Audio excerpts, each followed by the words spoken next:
잘 알고 있는 말씀이죠.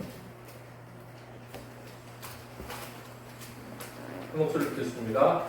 하나님이 세상을 처음 사랑하사 독생자를 주셨으니 이는 그를 믿는 자마다 멸망하지 않고 영생을 얻게 하려 하심이라. 아멘. 계속해서 신앙의 기초를 확립하라는 주제로 말씀을 증거하려고 합니다.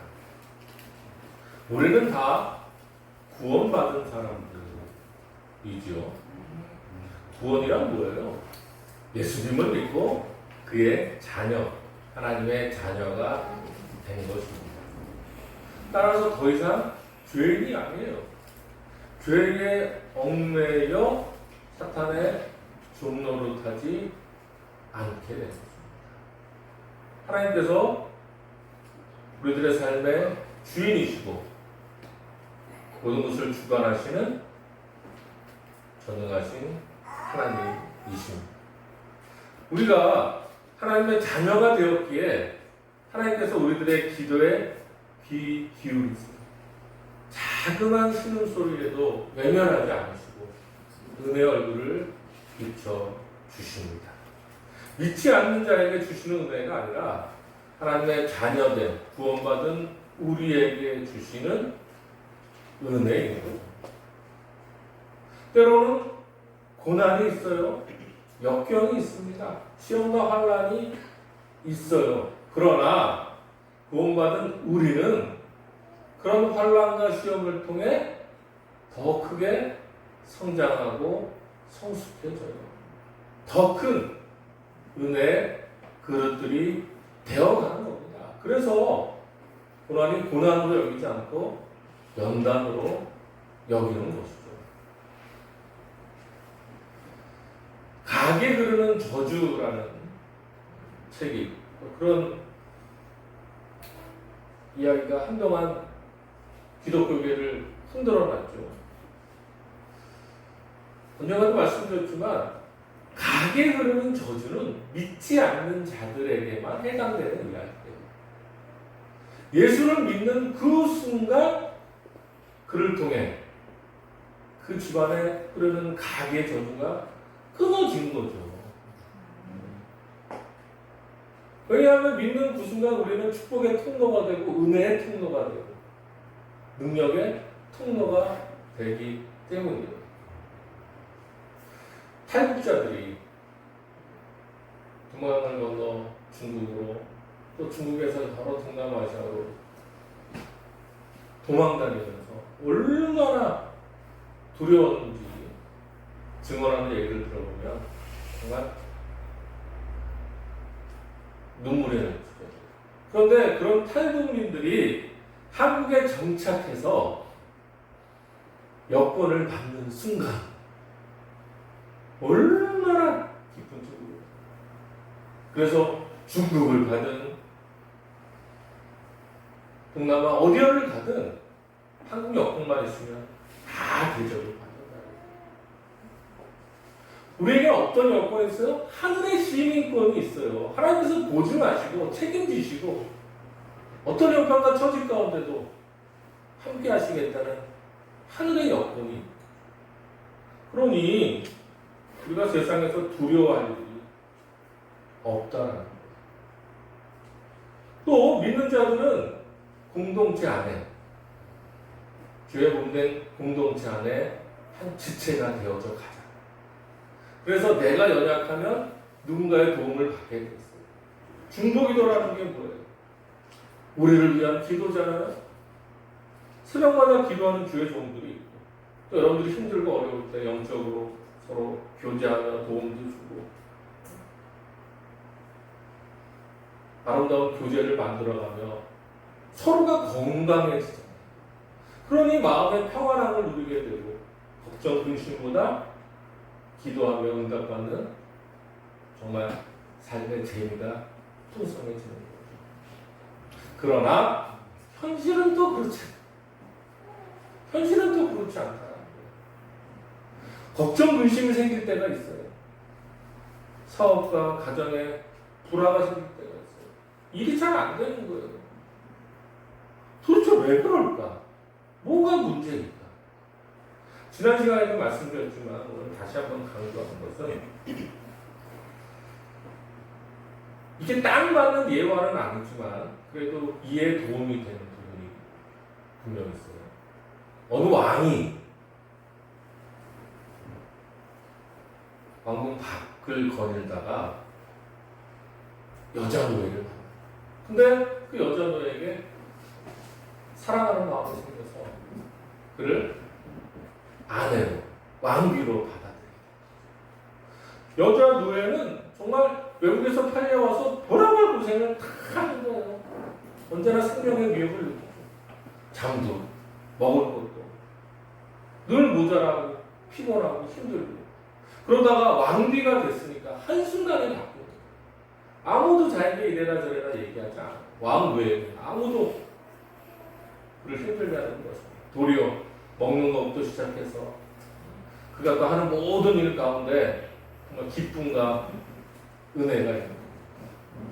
1년이 지나고 2년이 지나고 또 자식도 낳고 그러다 보니까 왕비가 옛날에 종이었다는 사실을 잊어버리게 되는 거죠. 그러다 보니까 어제 먹은 음식이 별로였다 이런 불평도 생기게 되고 내가 왕비가 됐는데 이것도 못하나?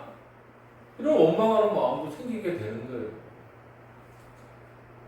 그러다가 왕의 사랑을 잃어버리면 어떻게 되는 거예요? 한순간에 왕비였다가 또 노예가 되는 거예요. 여종이 되는 거예요.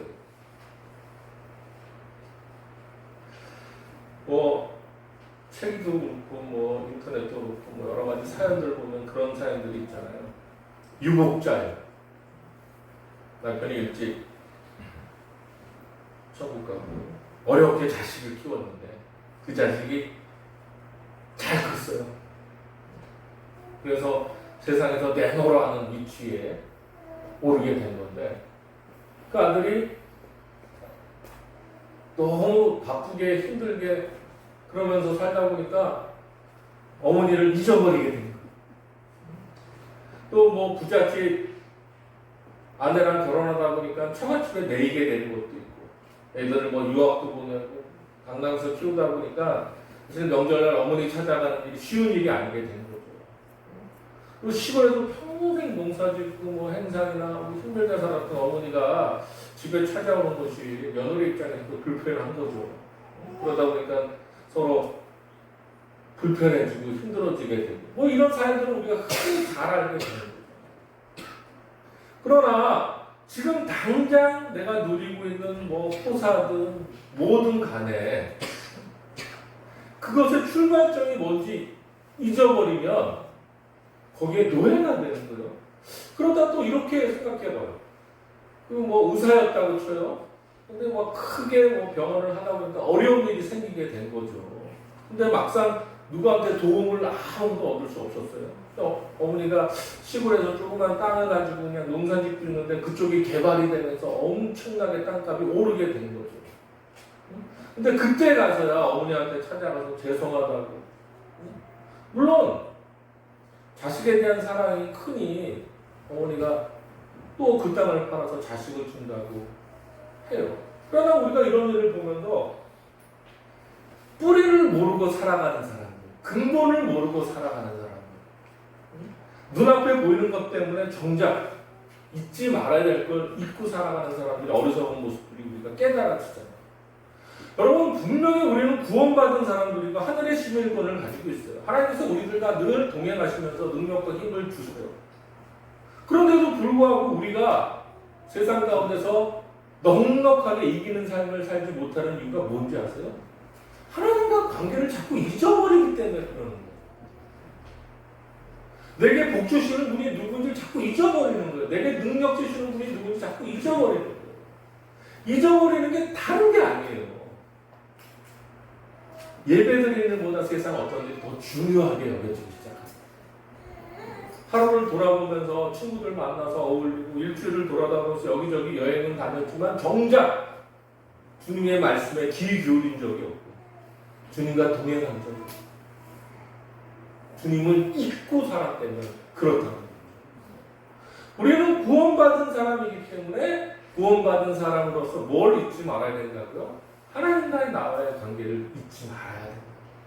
한국교회가 왜 환난과 시험 가운데 자꾸 세상에 비난의 조롱거리의 대상이 되는 줄 알아요? 한국교회가 엄청 성장했죠. 힘있는 교회가 됐어요. 정말 세계에서 내노라 할 정도의 역할들을 감당하고 있지만 정작 가장 본질적인 신앙, 하나님과의 관계에 소홀해졌기 때문이다. 우리가 옛날 어르신들의 신앙들을 얘기하면서 그때는 그랬지라고만 얘기해요. 그때는 그랬지라고만 얘기해요. 저희 할머니를 돌아가 봐도 그분들이 어떻게 신앙생활을 했는지 제가 하나하나 다 기억이 나지만 그 신앙을 가지고 오늘 교회를 섬기면서 이야기 나누다 보면 그저 옛날 이야기가 되어갑니다.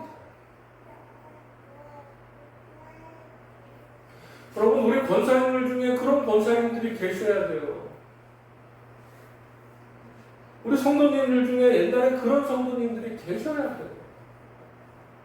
산 넘고 물 건너서 말씀을 듣기 위해 부흥회를 참석하기 위해 그 애썼던 어르신들, 매일 아침을 끊으면서 한 줌 쌀을 내어놓고 그것을 교회 성리로 내려놓는 그 정성들이 사실은 그 신앙을 귀히 여겨 하나님 축복하실 뿐만 아니라 그런 신앙을 통해서 한국교회가 이 나라 인종이 성장할 수 있었다는 것을 잊지 말아야 합니다. 여러분, 편하게 신앙생활하는 것이 축복이 아니에요. 그것이 사탄의 시험인 줄 알아야 됩니다. 이어서 오늘 하나님이 우리를 이처럼 사랑하사 독생자를 주셨으니 저를 믿는 자마다 멸망치 않게 하려 하심이라 말씀합니다. 하나님이 우리를 이처럼 사랑하셨다는 거예요. 이처럼은 어떻게 사랑하셨다는 거예요? 로마서 5장 8절에 의하면 우리가 아직 죄인 되었을 때 그리스도께서 우리를 위하여 죽으심으로 하나님께서 우리에 대한 자기의 사랑을 확증하셨다고 말씀하십니다. 그러니까 우리는 사랑받을 만한 사람들이 아니었고 의롭지 않아요. 의롭게 되려고 하지도 않았어요. 죄 가운데서 죄와 더불어 살고 있음에도 불구하고 하나님께서 독생자 예수 그리스도를 십자가에 죽기까지 내어 주심으로 우리를 사랑하셨다. 하나님의 사랑이 먼저였고 그 사랑이 파격적인 사랑이에요. 줄리아 로버츠와 휴 그랜트가 주연한 영화 노팅힐은 요즘도 가끔 텔레비전에서 나오는데 할리우드 최고의 여배우와 작은 서점을 운영하는 평범한 남자의 로맨스를 그린 영화입니다.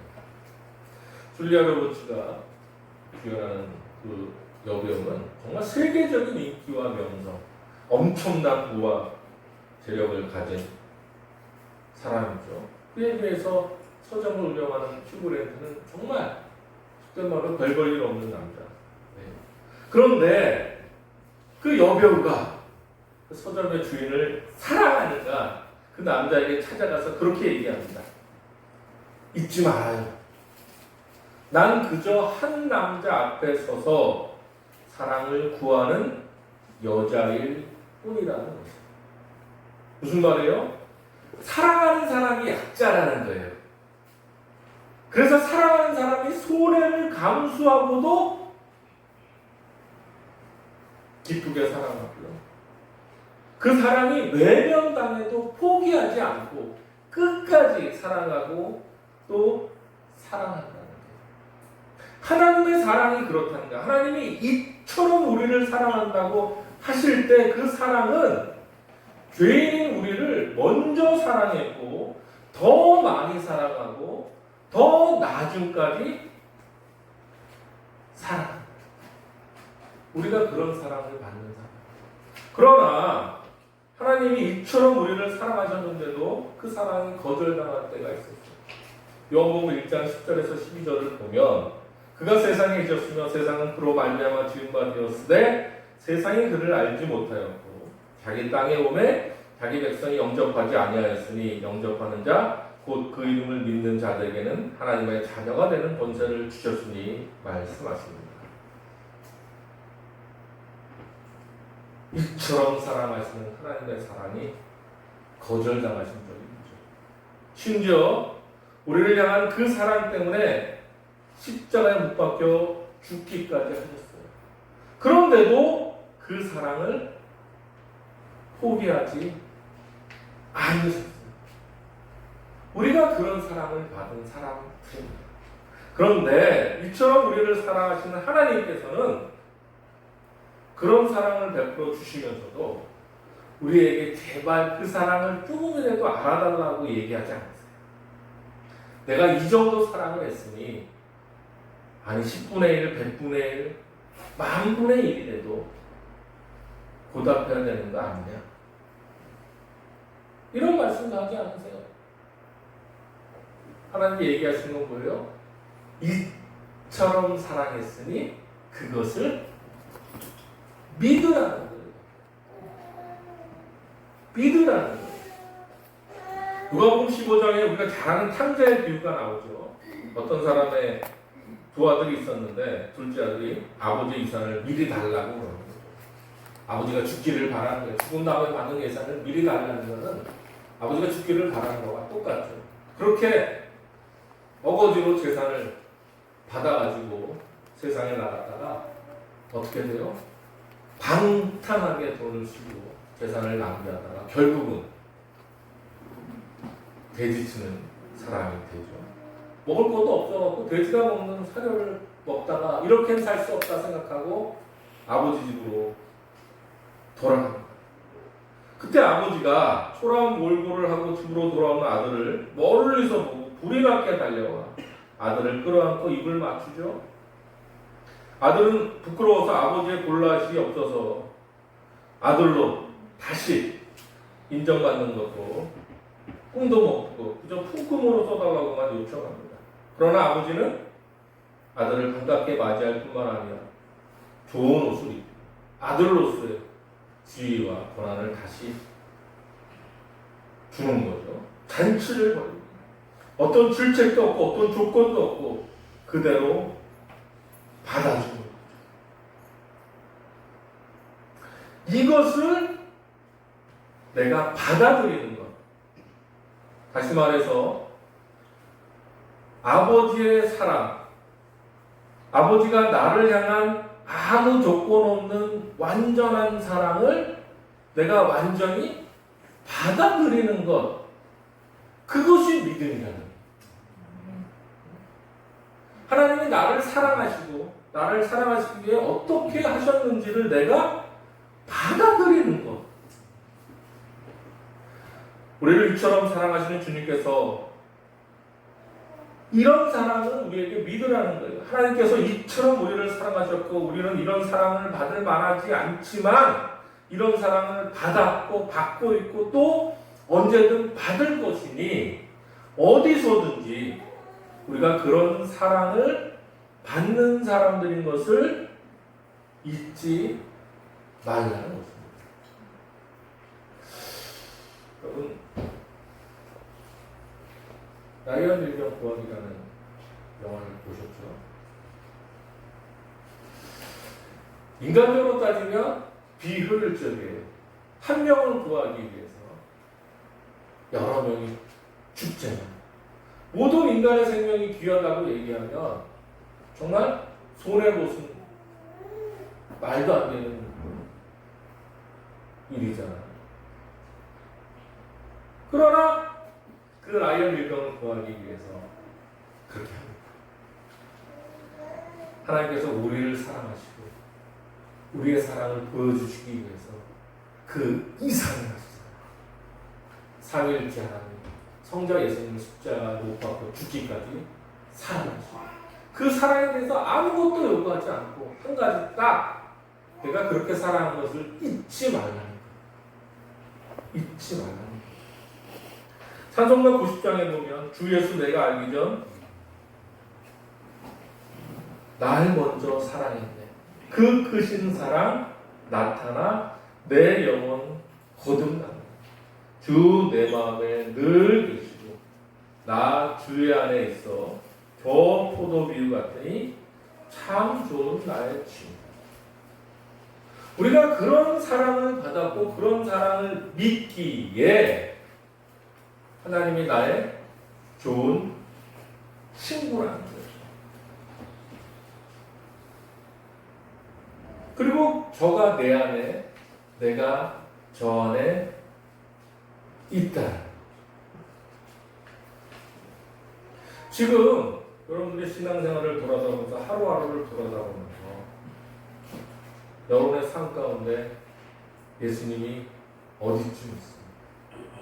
여러분들의 근심 걱정 속에 또 여러분들의 애쓰고 노력하는 모든 일 가운데 주의 도우심이 어디까지 있는지를 확인하고 점검하고, 그것이 신앙이야. 그것이 내 믿음을 확인하고 돌아다보는 시간이야. 하나님이 우리를 사랑하십니다. 이처럼 사랑하십니다. 그래서 우리가 아직 죄인 되었을 때, 원수 되었을 때, 우리에게 전혀 사랑할 만한 것이 없을 때도 하나님이 우리를 먼저 사랑하셨어요. 그리고 아무것도 요구하지 않습니다. 이것을 믿으라고 얘기합니다. 이 표현을 또 다른 본문 계시록 3장 8절에서는 이렇게 얘기합니다. 볼지어다 내가 문 밖에 서서 누르노니 누구든지 내 음성을 듣고 문을 열면 내가 그에게로 들어가 그와 더불어 먹고 그는 나와 더불어 먹으리라. 문 밖에서 주님이 문을 두드리신다. 왜 두드려요? 주님이 필요한 걸 주님이 아십니다. 주님이 그 집에 계셔야지만 해결되고 주님이 도와주셔야지만 형통합니다. 그래서 부르지도 않았는데 주님이 몸소 찾아가셔서 문까지 두드리는 거예요. 그때 우리는 뭘 해야 된다고? 그 음성에 귀를 기울일 줄 알아요. 그리고 뿐만 아니라 달려나가 문을 활짝 열고 주님을 내 안에 모시라. 아까 성모사님 기도하시면서 그런 얘기 했는데, 코로나19 때문에 우리가 다들 근심하죠. 코로나19가 뭐 병에 걸리냐 마냐, 경제적으로 또 그 많은 것들로 우리를 힘들게 하고 있습니다. 하지만 이러한 때 혹시 우리가 그 근심 걱정 때문에 주님께서 문을 두드리고 계시는데도 그 음성을 듣고 있지 못하는 것은 아닌지, 코로나19가 두려워서 문을 못 열고 닫아 방구석에 벌벌 떨며 있는 것은 아닌지, 주님께서 나와 더불어 먹자고 모든 것을 준비하고 찾아오셨음에도 불구하고 우리가 여전히 외면하고 돌아서고 있는 것은 아닌지. 여러분, 신앙은 주의 능력을 덧입기 위해서 어떻게 된다고요? 음성을 듣고 문을 열고 주님과 더불어 먹는 어려운 일도 아니에요. 그런 은혜가 다시 한번 우리 스스로 신앙을 점검하는 시간 속에 회복되는 은혜가 있기를 주의 이름으로 축원드립니다. 기도하겠습니다. 보고오신 아버지 하나님, 정작 주님을 떠나 근심하고 염려하고 있는 것은 아닙니다. 주님 없이 해결하려고 몸부림치고 있는 것은 아닙니다. 우리의 신앙을 다시 한번 점검하게 하여 주옵소서. 이 모든 말씀을 우리 주 예수님의 이름으로 기도드립니다. 아멘.